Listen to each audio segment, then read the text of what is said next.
ఈరోజు నాకు నైతిక మద్దతు ఇచ్చినటువంటి BRS party working president KTR గారికి, ప్రతిపక్ష నాయకులు మధుసూదనాచారి గారికి, గౌరవ మాజీ మంత్రివర్యులు, గౌరవ శాసనసభ్యులు, గౌరవ శాసన మండలి సభ్యులు, పార్లమెంట్ సభ్యులు, పార్టీ నాయకులు, కార్యకర్తలు, ఉద్యమకారులు, ఎంతోమంది న్యూట్రల్స్ కూడా ఈరోజు సంఘీభావాన్ని తెలియజేసిన ప్రతి ఒక్కరికి శిరస్సు వంచి కృతజ్ఞతలు తెలియజేస్తా ఉన్నాను. ఇవాళ రేవంత్ రెడ్డి ఇచ్చిన సిట్ నోటీసు అంతా కూడా ఒక ట్రాష్. నిజంగా చెప్పాలంటే ఈరోజు ఉత్త సొల్లు, ఎటువంటి నిరాధారమైనటువంటి ఆరోపణలు, ఆధారం లేనటువంటి మాటలు, అడిగిందే అడుగుడు, సొల్లు పురాణం తప్ప ఏమీ లేదు. ఒక్క ఆధారం కూడా చూపలేదు. ఓ గంట అడుగుడు, గంట అడగంగానే పైకెళ్ళి ఫోన్లు వస్తాయి, బయటకు పోవుడు, గంట మాట్లాడుకొని మళ్ళీ వచ్చుడు, మళ్ళీ ఒక అర్ధగంటను గంట అడగంగానే మళ్ళీ సైగలు వస్తాయి, బయటకు వెళ్ళి ఫోన్ అనగానే మళ్ళీ బయటకు పోవుడు. మరి ఆ ఫోన్లు రేవంత్ రెడ్డి చేస్తుండా, సిపి సజ్జనార్ చేస్తుండా నాకు తెలియదు, కానీ ఫోన్లు వచ్చుడు, బయటకు పోయి మాట్లాడు. బయటకు పోయి ముగ్గురు పోతారు, ఇక ముగ్గురు అధికారులు కలిసి అడుగుతూ ఉండ్రి. ముగ్గురు బయటకు పోవుడు, గంట మాట్లాడుకొని వచ్చుడు, గంట అడుగుడు, అడిగిందే అడుగుడు తప్ప అందులో ఏమీ లేదు. అంటే ఇదంతా కూడా అటెన్షన్ డైవర్షన్. ముఖ్యంగా నిన్న మేము ఈ సైట్ విజిట్ సర్టిఫికెట్ పేరిట జరిగిన కుంభకోణాన్ని బట్టబయలు చేశాం. సైట్ విజిట్ సర్టిఫికెట్లో మొదటి లబ్ధిదారుడు ముఖ్యమంత్రి బావమరిది. రేవంత్ రెడ్డి బావమరిది భాగోతాన్ని పొద్దుగాల బయట పెడితే సాయంత్రానికి నోటీసు పంపిండు నాకు. అంటే ఇదంతా డైవర్షన్ పాలిటిక్స్. మేమేమడిగినాము? సిట్టింగ్ జడ్జితో విచారణ జరపండి అన్నాం. రేవంత్ రెడ్డి నీకు ధైర్యం ఉంటే, నిజాయితీ పరుడు అయితే, నువ్వు తప్పు చేయకపోతే తక్షణమే సుప్రీంకోర్టు, హైకోర్టు సిట్టింగ్ జడ్జితో విచారణకు ఆదేశించు. ఈ బొగ్గు కుంభకోణాల్లో జరిగిన అవినీతిని మొత్తం బట్టబయలు చేద్దాం. నువ్వు తప్పు చేయకపోతే, నువ్వు నిజాయితీ పరుడు అయితే మేము అన్ని ఆధారాలు కూడా మీరు వేసిన సిట్టింగ్ జడ్జి గారికి అందించడానికి సిద్ధంగా ఉన్నాం. నువ్వు చీటికి మాటికి సిట్లు వేస్తున్నావు కదా, కమిషన్లు వేస్తున్నావు కదా. ఇవాళ మేము అన్ని ఆధారాలతో సూటిగా ఆరోపణ చేస్తున్నాం. నీ బావమరిదే మొదటి లబ్ధిదారుడు, నీ బావమరిదే ఈ రింగుకు మొత్తం కింగ్ పిన్ను, నీ బావమరిదే ఈ సింగరేణిలో 1000 కోట్ల కుంభకోణానికి తెరలేపిండు. నువ్వు అంత నిజాయితీ పరుడు అయితే, తప్పు చేయకపోతే కమాన్ సిట్టింగ్ జడ్జితో విచారణకు ఆదేశించు, మేము రుజువు చేస్తాం. ధైర్యం ఉంటే ఆదేశించు. అంటే మీ భాగోతాలు బయటపడ్డాయి. ఇవాళ ముఖ్యమంత్రి గారు, భట్టి గారు, కోమటిరెడ్డి గారి మధ్య వాటాల పంపకం మొత్తం రోడ్డు మీదకి వచ్చింది, ప్రజల్లో పడ్డది. టెండర్ల మీ పోరాటం, టెండర్లు నాకంటే నాకని మీరు కొట్లాడుకునేదంతా ప్రజలకు అర్థమైంది.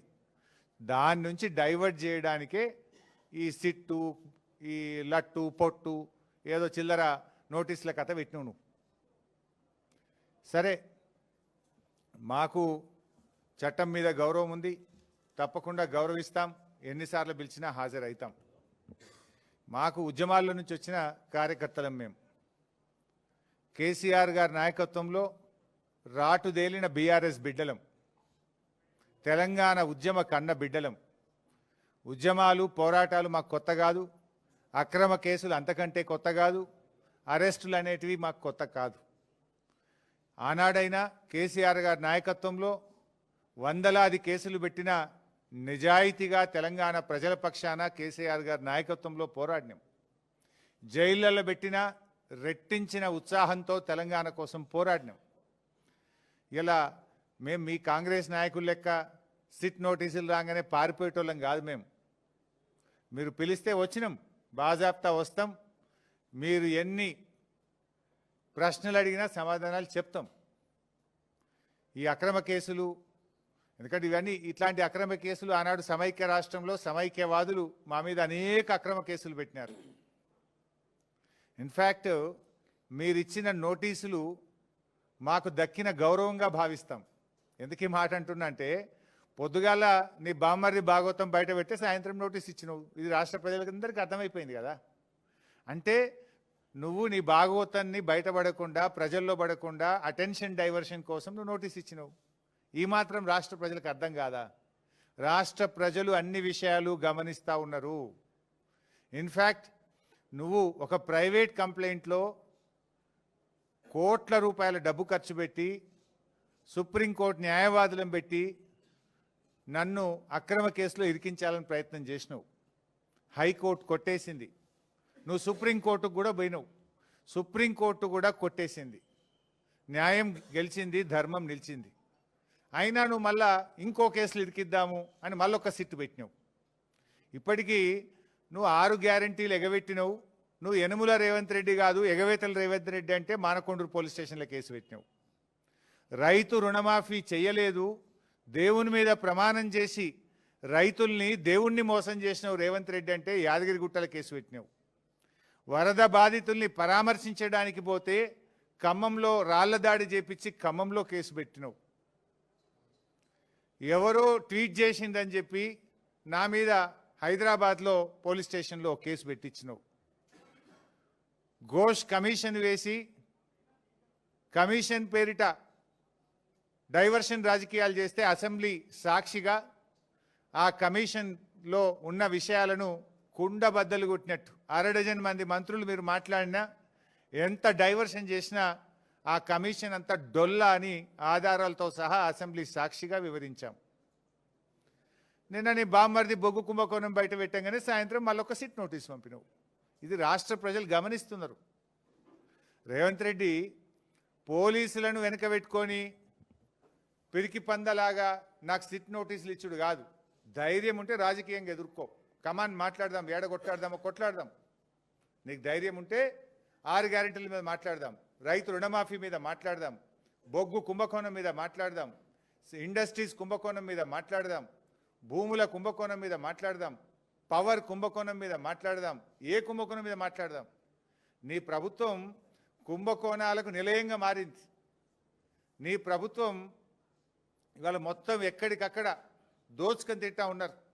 ప్రజలకు ఇచ్చిన గ్యారంటీలు గాలికి వదిలేసిండ్రు. అందిన కాడికి దండుపాలెం ముఠాలాగా దోచుకుంటా ఉన్నారు మీరు.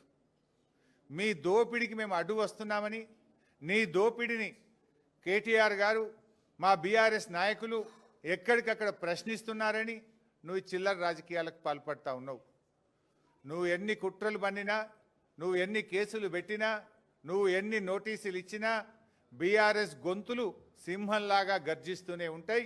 నిన్ను అడుగడుగునా తెలంగాణ ప్రజల పక్షాన ప్రశ్నిస్తూనే ఉంటాయి. ఎక్కడ కూడా వెనకడుగు వేసే ప్రశ్నే లేదు. నువ్వు రేపు ప్రజాకోర్టులో సమాధానాలు చెప్పాలి. రేపు ప్రజలు నిన్ను తప్పకుండా, ఇప్పటికే నీ మంత్రులను నీ ఎమ్మెల్యేలను ఎక్కడ పోతే అక్కడ నిలదీస్తున్నారు ప్రజలు. పోలీసులను అడ్డం పెట్టుకొని పారిపోతున్నారు నీ మంత్రులు, నీ ఎమ్మెల్యేలను ప్రజలు నిలదీస్తూ ఉన్నారు. రోడ్డుకు అడ్డం, కారుకు అడ్డం నిలబడి పట్టుకొని అడుగుతూ ఉంటే పోలీసులను పెట్టుకొని పారిపోతూ ఉన్నారు.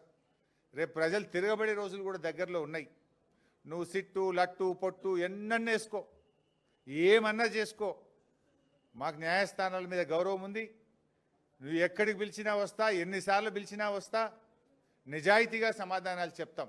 మేము భయపడం. చట్టం మీద మాకు గౌరవం ఉంది. నీ చిల్లర రాజకీయాల మీదనే మాకు అసహ్యం ఉంది. వెగటు పుడతా ఉంది ప్రజలకు. నీ భాష, నీ మాటలు వింటా ఉంటే రోత పుడతా ఉంది ఇలా రాష్ట్ర ప్రజలకు. రేవంత్ రెడ్డి గారు చూసుకో, అసలే ఇచ్చిపెట్టాం, నేను ఇంకా గట్టి కొట్లాడతాం.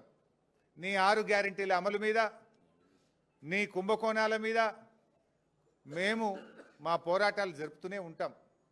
మాది ఉద్యమ పార్టీ, రాష్ట్రం సాధించిన పార్టీ బీఆర్ఎస్ పార్టీ.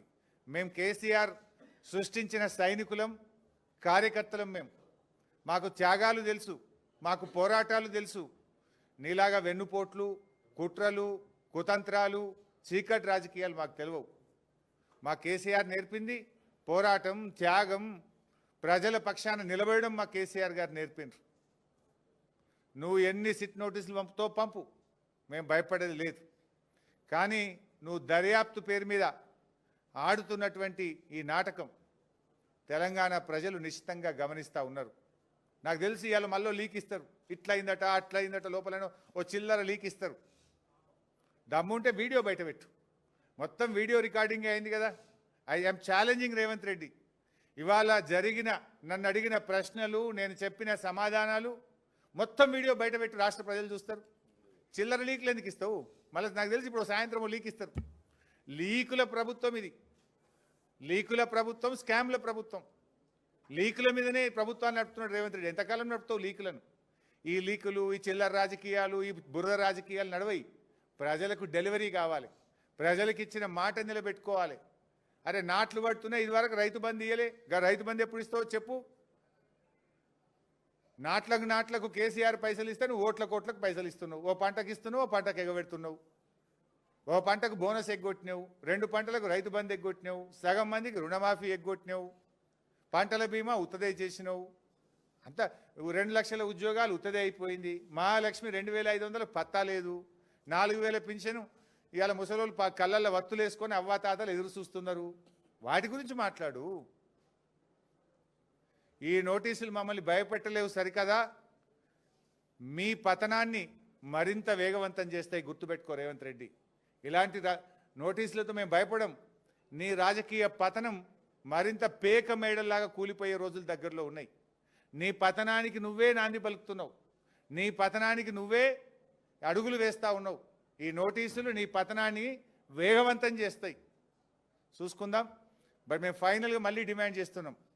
నీకు నిజాయితీ ఉంటే, తప్పు చేయకపోతే సైట్ విజిట్ సర్టిఫికెట్ల పేరిట సింగరేణిలో జరిగిన కుంభకోణాల మీద సిట్టింగ్ జడ్జితో విచారణ జరపాలని మళ్ళీ డిమాండ్ చేస్తున్నాం. నువ్వు విచారణ ఒప్పుకోలేదంటే, నువ్వు విచారణకు ముందుకు రాలేదంటే నీ బావమరిది కుంభకోణం చేసింది నిజం, కుంభకోణం జరిగింది నిజం. అందుకే నువ్వు భయపడి విచారణ జరుపుతలేవని మేము భావించాల్సి ఉంటుంది. నిజాయితీ ఉంటే, ధైర్యం ఉంటే వెంటనే సిట్టింగ్ జడ్జితో విచారణ జరుపు. లేదంటే మా అంటే 2 ఏళ్ళే కదా, బీఆర్ఎస్ ప్రభుత్వం వచ్చేది ఖాయం, విచారణ జరిపేది ఖాయం, మీ అవినీతిని కక్కిచ్చేది ఖాయం, కటకటాల వెనుక మిమ్మల్ని పెట్టేది ఖాయం. Thank you.